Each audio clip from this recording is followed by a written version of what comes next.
Creating a story is simple, isn't it?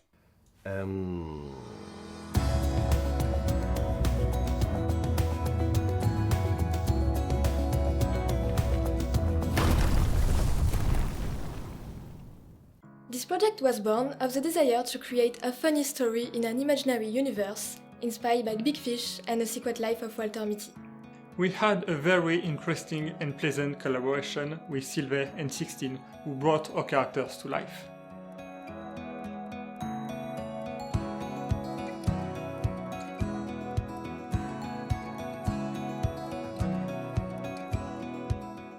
Toys play a huge part in the story, so we based the 3D assets on real toy shapes. For the boat, we replaced plastic with real boat materials, like wood, steel and fabric. But to keep a playful aesthetic, we maintained a toy-like color scheme. I made clean wood textures in Marie and used masks to give it a time-worn aspect. Then I added procedural lichen converted into maps to optimize render time. I modeled and rigged the robot. To show scale and make him look huge, I added several small mechanical pieces. Finally, to add wear and tear, I created realistic textures in Marie and Substance Painter.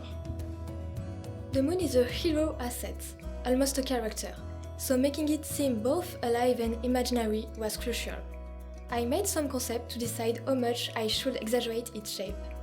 Then I used a lot of moon photography in Marie to make bump maps and bring tiny details to the sculpt.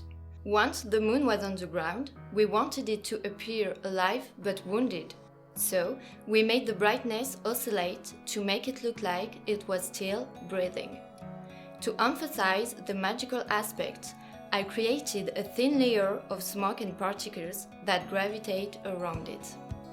When the actor put the moon back in the sky, a painted sphere was used on set with tracking points. This made the geo-tracking trouble-free. Then, using a CG hand as a double, I restored the shadow contact on the moon.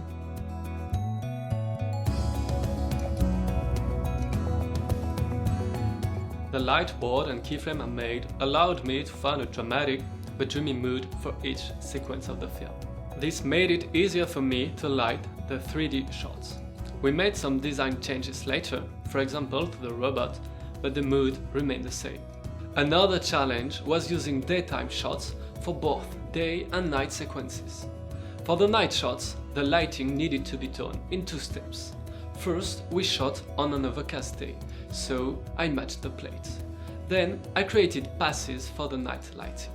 In this way, I was able to transform day into night using all the CG elements, plus the kid actor and the light interaction passes. For readability, I decided to relight the actor, since he was shot on a green screen.